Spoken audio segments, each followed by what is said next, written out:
Hey guys, welcome back. So before I decide on what I'm going to draft here, I should probably look at, as usual, my quest log. Looks like they want me to play, I don't have to play anything. Nice! My two challenges have nothing to do with classes, so I can choose what I want here. My best chance at winning is the mage. And you know what? I'm kind of on an ego boost streak right now. I want to demonstrate that I can win long amounts of games, many games outside of I'm trying to get better on show, and the mage is my best chance at going for a nice run. So I'm going to go with the mage. You asked for it. Alright, so first pack. The Cold Light Seer, let's just not even look at him. Give all other Murlocs. I'm not going to get Murlocs in this deck. Crazed Alchemist is interesting utility. He can sometimes really help you out, especially against a shaman when you direct him at that totem that gives +2 to adjacent minions. He just kills the totem because he swaps his health and gives him 0 health, which he just instantly dies. Questing Adventure can be really amazing too, especially when you have a lot of low cast cost spells in your deck. I could really go either way on the two of them. What's your favorite, guys? Not knowing what I'm going to have in this deck, it's hard to say. I can tell you that with Mage, I like to play a lot of low casting cost spells. I love to play Mana Worms and lots of... whenever I'm able to pick one, I like to pick the, that does 3 random damage or whatever.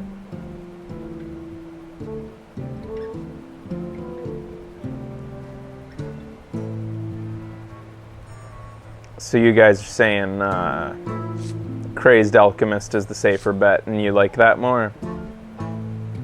All right. I could really go either way, but it is hard to tell when you haven't had many picks yet. It's the first pick of the... I love it, yes. And I'm glad that I can pick Fairy Dragon with no guilt. I hate it when Fairy Dragon is in a pack with other really strong cards, because I really love Fairy Dragon, but so often it's hard to pick Fairy Dragon over like something with like removal or something like that. Ice Lance isn't strong enough. It's marginal, borderline removal. Not worth picking over Fairy Dragon for sure. And Raid Leader is too easily removed on the 3rd turn. Fairy Dragon, I friggin' love Fairy Dragon. You will see, there will be, oh nice, beautiful. You will see games in Hearthstone Arena where your Fairy Dragon, and I think I demonstrated this with the last deck I played, where your Fairy Dragon will stay on the friggin' board for like almost the whole game. Just like, if you run the right protection, like some taunters and stuff, that Fairy Dragon is so hard to get rid of. And weapons can take him out and stuff, but... Alright, anyways, Harvest Golem is the clear pick here.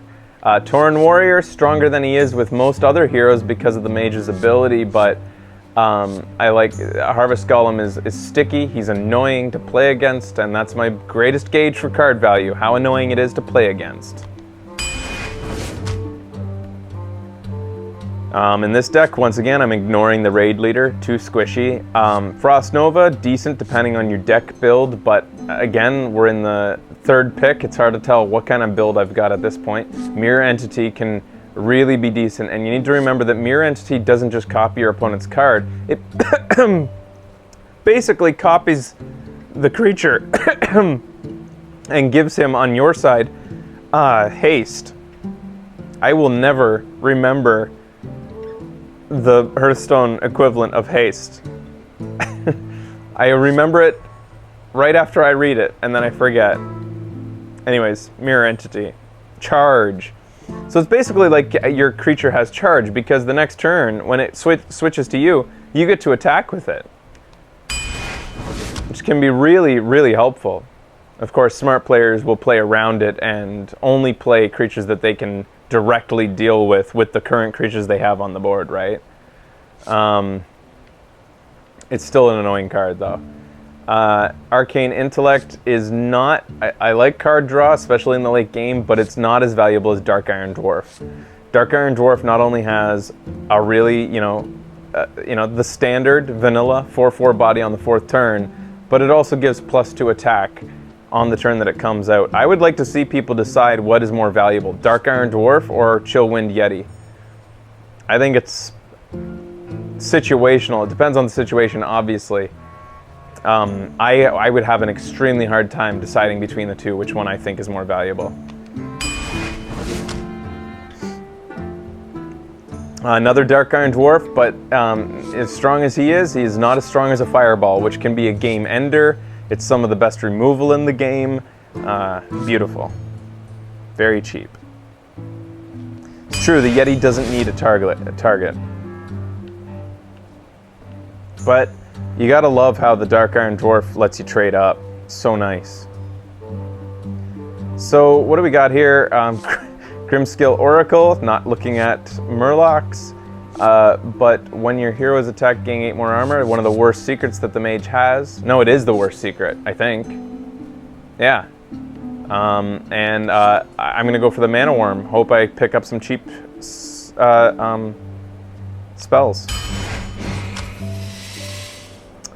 All right, so Ice Block is the second worst, in my opinion, secret that the mage has.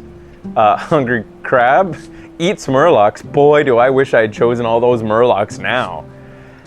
Big Game Hunter, I will find him often sitting in my hand, and my luck is that when I have the Big Game Hunter in hand, my opponent never plays a 7 power enemy. I swear to God. But as a 4/2 body on turn 3, it's not bad regardless, so. You can even eat enemy Murlocs. It's still too situational compared to the Big Game Hunter to think about. So Arcane Missiles goes well with the current Mana Worm I'm holding. However, Cult Master is more valuable to me for card draw. When you play him right, especially late game, and you can trade a couple guys, if you trade 2 guys and take out 2 of his guys, or even 1 of his guys, if you have to send 2 of your guys into 1 of his guys and take out 1 of his big guys, you're getting 2 free cards, plus a Cult Master for 4 mana, a 4/2 body on the floor. I find it rare that I play him on the 4th turn. Usually he comes out on the 6th or 7th turn. It all depends on your board situation. So even though I like Arcane Missiles, especially with the Mana Worm, I'm going with the Cult Master. Curve's looking okay here. Kirin Tauren Mage plays well with my Mirror Identity that I've already drafted. However, Stampeding Kodo is a 2-for-1 built in. When the board dictates that will be the case, they need to have something with 2 or less on the 5th turn. Sometimes that can be a real saving grace, especially if they're running a Garabushi Berserker, the 2/7 guy that pumps up all the time.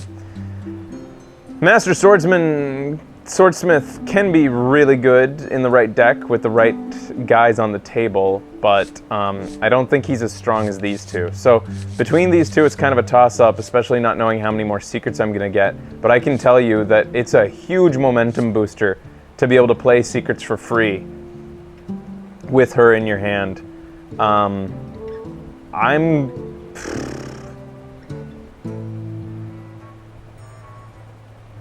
Lots of votes for Kodo. I don't think it's I don't think it's an obvious choice, guys. I think it's kind of a toss-up. Pardon me.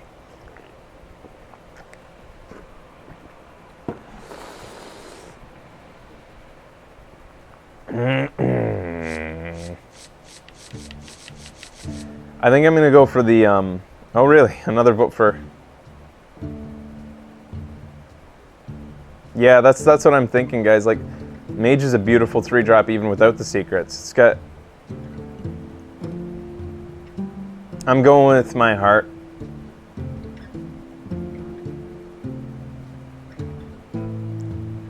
I'm going with my heart. I'm going with Tor Mage, and I hope I pick up more secrets. That's almost that decision was a little bit of a let's call it a Johnny decision. because I love Tor Mages when I'm putting out secrets. I know I might not get another secret, and that decision might end up hurting me. It also could end up helping me a lot. We'll see. Raging Worgen is actually a really decent 3-drop with the mage especially. Another Raging Worgen fits okay into the curve still. I don't mind peaking at 3, especially with mage. 1, 2, 3, 4, 5. 5 3-drops. Usually I don't like to peak more than 7 in one slot. Let's go with another Worgen. Arcane Missiles. I think the Wind Fury Harpy is a little bit more expensive than I think it should be for its body. Sure, it's got Wind Fury, but it's very easily dealt with on the 6th turn. 7th turn if you're passing to your opponent and you count that as a turn. Iron Fur Grizzly, okay in a pinch, but I'm not in a pinch here. I think Arcane Missiles is a really good card, especially in combination with that Mana Worm I've already got. I hope I get another Mana Worm. Here we've got what I consider to be 3 damage to any creature on the board, unless there's a creature with taunt on the board. I don't consider him to be a creature otherwise. He's like a 1-use guy. You know, he's like a 3 damage spell. Cone of Cold is great utility though, and Mage loves to freeze things and buy time, and I'm still looking for some late game stuff, and I'll probably need to buy time around the 4th turn. I'm gonna go for that. I'm looking for late game now, and I think Frostwolf Warlord answers my late game problem here. I love that he scales up, especially into the late game. He can be a good 5-drop, he can be a good 6-drop, he can be a good 7-drop, all depending on the state of your board. Direwolf Alpha is also a really, really solid card, and he fits just as well into my curve as the Frostwolf Warlord. However, being on halfway through my draft with nothing beyond turn 5, I think the Warlord's what I need to go for here. I'm a little bit worried that I'm not going to see much late game or something like that. My luck, he'll be the last guy that I see of that caliber. Going for the Frostbolt here. Nice removal. Thrallmar Farseer, you don't need to ping him to activate his Wind Fury, and he's got 3 toughness but 2 health. Turn 3, he's not, yeah, I don't know. Nah. I've already got a couple of guys like him, arguably the better version of him in my deck, in the form of Raging Worgen. The deckhand will never have charge with a mage. Lord of the Arena is late game, even though he's squishier than I'd like. He is a taunter.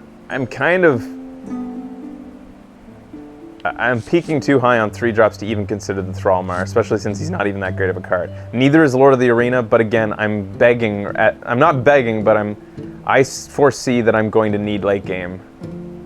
I'm gonna go for the Lord of the Arena. I barely ever choose him, but this isn't a strong pack. I love Stormwind Knight. I'm not in desperate need of 2-drops. She's almost always answered before she can be of real use. She's not nearly as strong an option as her sister, which is the one that... What's the other one called that does the same thing but to creatures? Stormwind Knight doesn't fit beautifully into the curve. Love that he has charge though, and I love how much toughness he has as well. Pint-sized summoner. It's hard to decide between these two. You know what's sad is how I poo-pooed the Wind Fury Harpy earlier. I would rather have Wind Fury Harpy in my deck than Lord of the Arena. But they weren't in the same pack.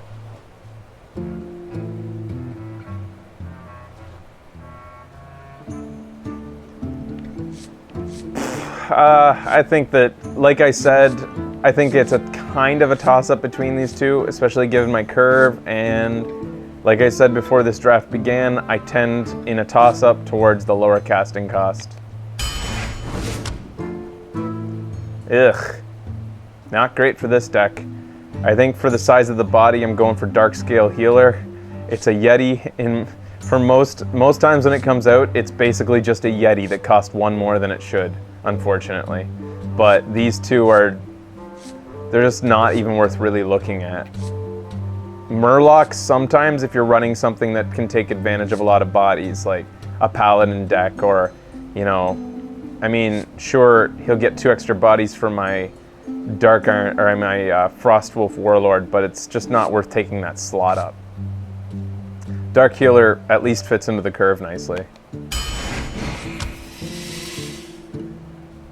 As far as late game cards go, Ravenholt Assassin is one of my favorite. We already got a Crazed Alchemist, and I'm not desperate for 2-drops right now, whereas my late game I continue to be a little bit worried about, and he will make me feel a lot more secure about that late game. Wild Pyromancer, with the right strategy and the right spells, can be some decent utility. He can end up comboing into some interesting things, but I'm not seeing a lot of opportunity for that in the deck. Not enough to pick him over the Ravenholt Assassin anyway, so ba-bam.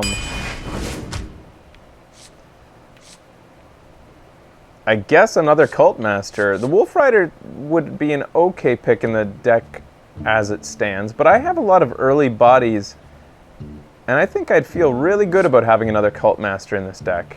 Especially if I pick a couple more 3-drop creatures.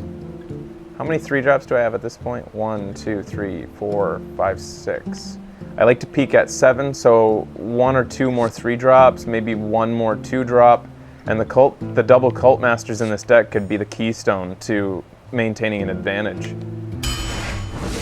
Another Mana Worm is a part of that strategy. Goes well into what I just discussed. Nice early drops. If things go perfectly for me now, in the next 9 picks, I'm going to see another solid 2-drop and 1 more solid 3-drop creature. And I'll be very happy about that.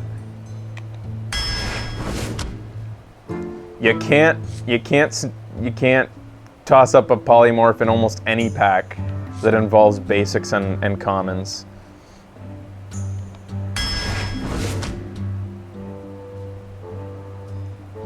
Don't like the Ice Barrier. Arcane Intellect can activate the Mana Worms and is card advantage. Arcane Explosion is area of effect, even though it doesn't affect a lot of things.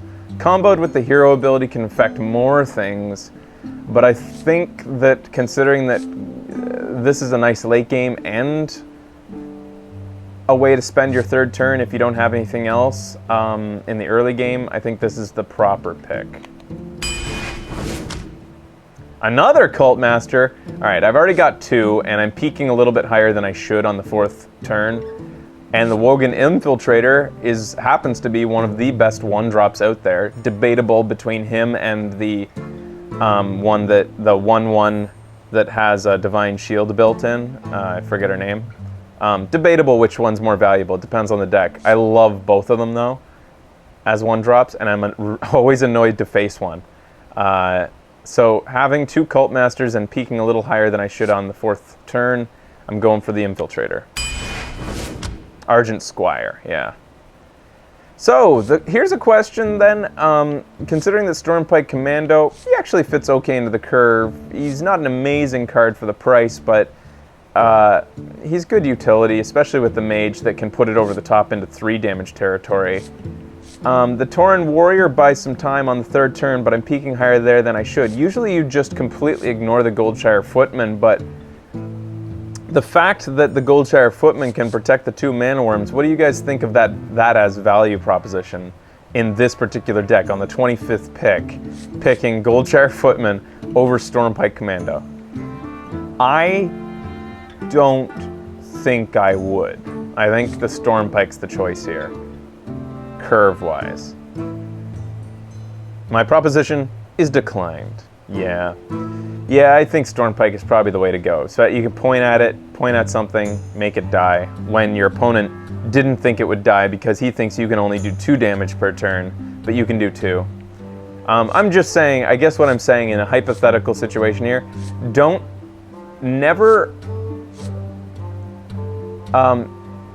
one of the bad habits I try to get myself out of is completely ignoring cards right off the bat though, just because you never pick them, especially as you get into your late picks. At least consider cards like that every so often. You know, like look at them and be like, you know, usually I wouldn't pick this, but does it work? And it doesn't work good enough to not pick the Stormpike here, I agree. But I'm just saying. Another Cult Master. I don't think I should. I think the Mad Bomber would smooth out that curve really nicely. It'd be pretty delectable looking curve if I put the Mad Bomber in there right now. Man, I wouldn't mind having 3 Cult Masters though, but it's kind of an awkward, well, would it be an awkward curve? It's not so bad to peak at 4 either. That'd be a lot of card draw. It would also make it so that I'm really not afraid to cast him even when he can't be of use, knowing that there's a bunch more of them in there. What do you guys think, Mad Bomber or Cult Master? I don't think the Web Lord has enough value to.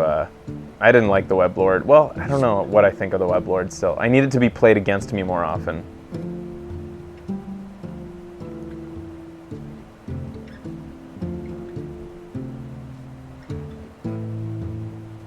Do it? I don't know what you're talking about. Do what?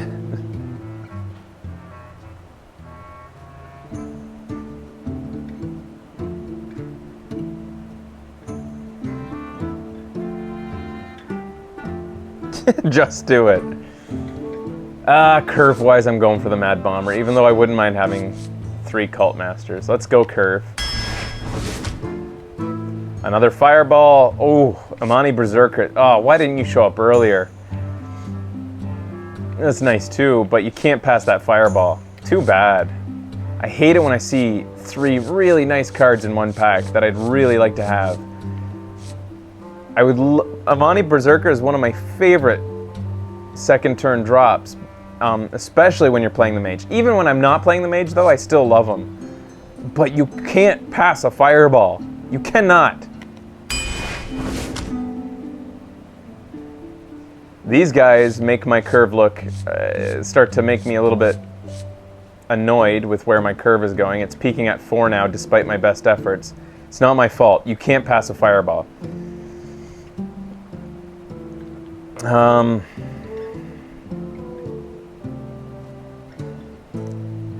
Considering the number of early game baddies that I have here, early game peons, even especially with the Harvest Golem as well, who's a body even if he's killed, he's still a body.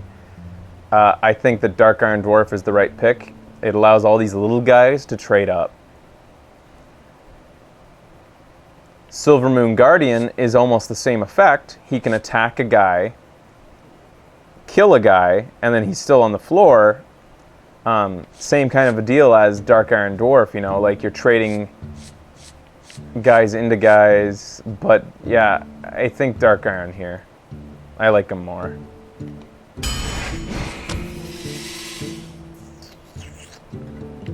So, I will admit, I'm kind of regretting my pick earlier with the Tor Mage. What was my opposite? What was the other card next to the Tor Mage that you guys really wanted me to go for, and I said no?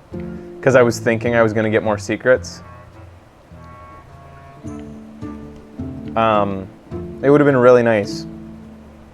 The Kodo. I'll admit, I should have picked the Kodo. I was really hoping to get more secrets, and I didn't, and I should have known better, but oh well, I stand by it. If I had gotten more secrets, I would have been really happy. So, I don't know. Violet Teacher, this is a tough pick. Pint-Sized Summoner is really solid. Yes, she gets easily dealt with, but the fact is that she demands to be dealt with. She must be dealt with, and often they will waste a piece of much better removal than she deserves to get rid of her. The Ethereal Arcanist, I'm going to say no to that because too expensive on the 4th turn, and I only have a single secret, which one of the easiest to trip secrets, in fact. This guy can be insane if you have that ice barrier that I passed earlier, because you can't trip that secret until the end of the game. So unless you take this guy out in some way, he's just gonna keep on growing. Violet Teacher's got a decent, the Violet Teacher is like a Yeti, is a lot like a Yeti, that creates, I would say the Violet Teacher is actually almost nothing is strictly better or worse than another card in this game, but I would say I like the Violet Teacher more than a Yeti. Not that you'll ever have to pick one over the other, because one's basic. But,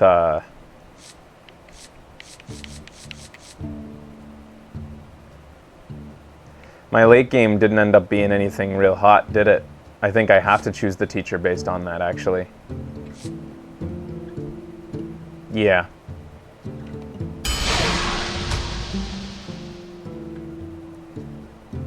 Okay, I'm okay with this. I'm satisfied with this. Be right back with, and I'll play this deck in the arena. Hope I do okay.